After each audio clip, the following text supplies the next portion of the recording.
So today we're gonna have what? Whiskey? Not just whiskey. High West Double Rye. Right after this.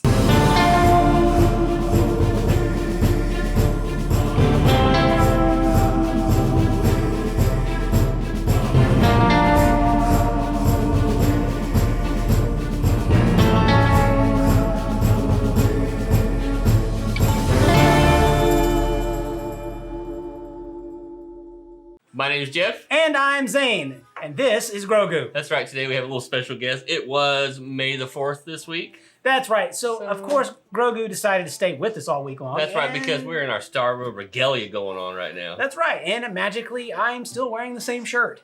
You are. That's magical. I mean, that or we really stink by now because it's Friday. Now it's Tuesday. How is that? So today we're going to have High West Double Rye. Right, exactly. And why did we choose this one for Well, this? because this week we were talking about Star Wars. It's the old West kind of deal in space and Mandalorian stuff. So it just fit, right? Yeah. So this is a really popular whiskey right now. Yes. High West is coming from, it's 96 proof. Right. It is 96 proof, 46 ABV.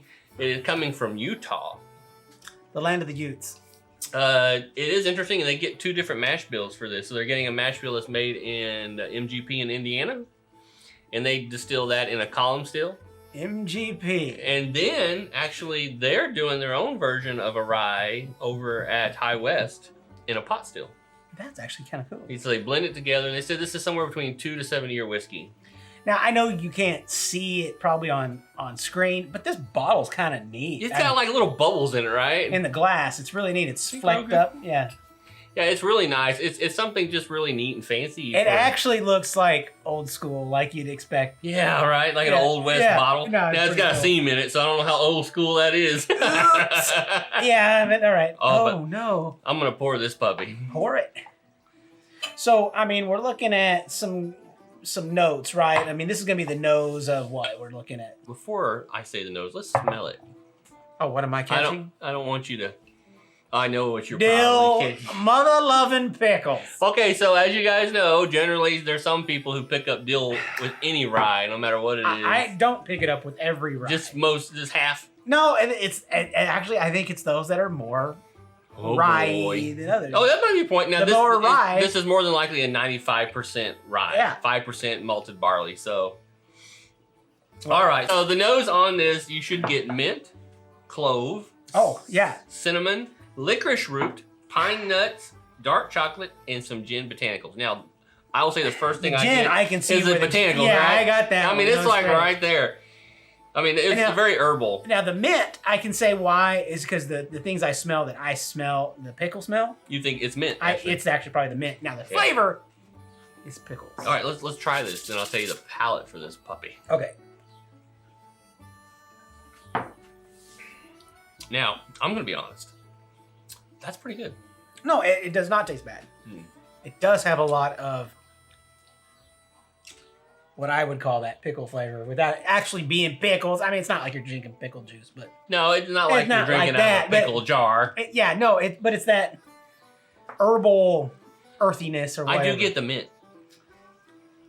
That mint is like right up front when you first... You almost consider it might be some of that dill you're talking about, but it's mint. Yeah, and it does have something to it that sort of numbs the tongue a little bit. And now, let me go to the palate because you're going to know what that is. Okay, so the palate on this is rye spice, obviously. Menthol. Oh, okay. Mint. Eucalyptus, herbal tea with wildflower menthol honey. And eucalyptus, those two things right there would do what I'm saying. And a little bit of allspice. So I didn't know it's the menthol, man. It's that menthol. It's the menthol. Cool menthol. Menthol cools. Hey, we can't do cigarette commercials though. Hey, I'm not doing a cigarette commercial. I'm just telling you how you get these shiny eyes. Okay, those are references way back to movies that I don't think you... Let's get our man musical again. Yeah, stop it. Okay, so this is really good. No, I do think it's good. Now the finish on this, they say is cinnamon and mint. I'm definitely getting the cinnamon. Sweet finish with a hint of anise.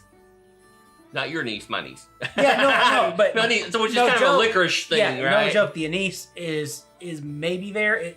It's very light. It's finishing quick for me. It's not like you're drinking Jägermeister. Yeah, no.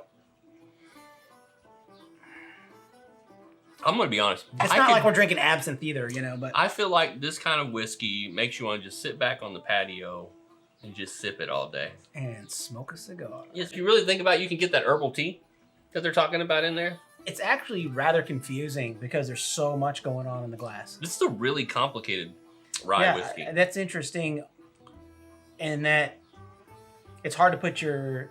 Oh wait.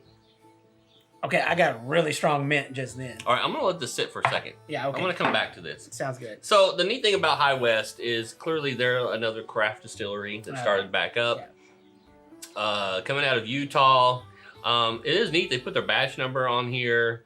It's just got a really nice bottle. They kind of go through some of the history on the back, how it was a distillery since 1870.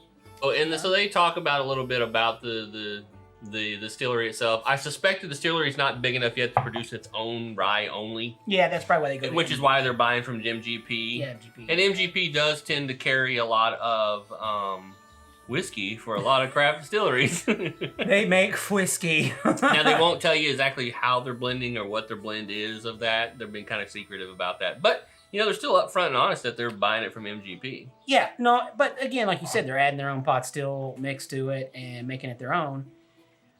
Hey, the more the merrier, the way I look at it. Okay, now let's talk about this. The mash bill from MGP is a 95.5, so 95% rye, 5%. But they're saying that their end on the pot still is 80% rye, 20% malted rye. Malted rye. So that's an interesting difference. Now, and like I said, it can be anywhere between 2 to 7 years on that. So you might be getting some stuff that's, you got some 7-year rye. You know, here's the thing is I feel like even if you're not like a huge fan of the flavor palette, let's just say. Of rye? Yeah, let's just say we go in the negative and be like, you know, but there's so much that's going on that this really, I think, is a must-have in a cabinet. Yeah, because this is kind of neat. I'm having a lot of fun trying to dissect all these little pieces. There's a lot going on in this whiskey. Now, here's interesting. This month, we're going to do a whole month of rye. Oh, yes. And I know for a fact there's one coming down the pipeline that might dethrone this pretty quick. But we're talking about this one today. So I'm going to give it a good rating. Let me try it one more time. While he's trying it one more time, I'm going to slowly tell you. Slow your rating. Ask me tomorrow. Man, that'd be good. Okay. All right, let's rate this thing. It's way better than a 2-finger. Oh, yeah, most definitely. It's at that cusp of where I really think it's a solid 3-finger for me. Wow. Yeah. And that's out of a 5-finger rating. I think that what makes it exciting is I have a lot of whiskey. I have a lot. We have a lot of whiskey? Yeah, but this one is unique. Now, that doesn't mean I could tell you which one it is in a blind taste test because I suck at that. Yeah, but if you've had it long enough and you become familiar with it. But this is fun. I really like how it's just not run of the mill. It does seem like people tend to either love rye or they hate rye. Yeah. And I think this is a love rye moment. If you've been struggling to find a rye that you really like, this might be the one that kind of gets you on the rye train. Yeah, no, let's put it this way. I would rather drink this than Rittenhouse. Oh, gosh, yeah. Now, let's clarify. This is a $30 to $40 whiskey. Rittenhouse is a $20 whiskey. It's a $20 more, so... you know, but I'm just, throwing it Now, I get that, but now here's the thing. Let me say my rating, I give it a 3, too. It's a solid 3. Yeah. I think this is one of those times where we both think this is a really damn good whiskey. Yeah. Its rating is right where we want it. The price helps it. Price point-wise, it's perfect. Mm-hmm. I mean, it's only $30 to $40. What would be cool for them is if they can get to the place where it's 100% their own.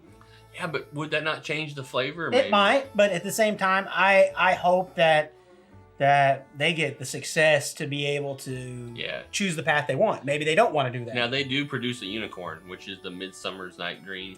Which I've never seen my Dram, right? I've never seen my hands on that ever. I've tasted a lot of that. I have yet to have tried that one. I mean... Yeah, I know where a bottle is right now. You've had it? Yeah, I've had it twice. Hey, look. Do you have a cell phone? Stephanie, you know what's going on here, right? Oh, really? And, my buddy here, he needs a hookup. You have a hookup and you don't tell me? It's a special cordial. I thought we were like this close. Yeah. But Man. I'm just saying this much is this is good. That is really good. I'm excited.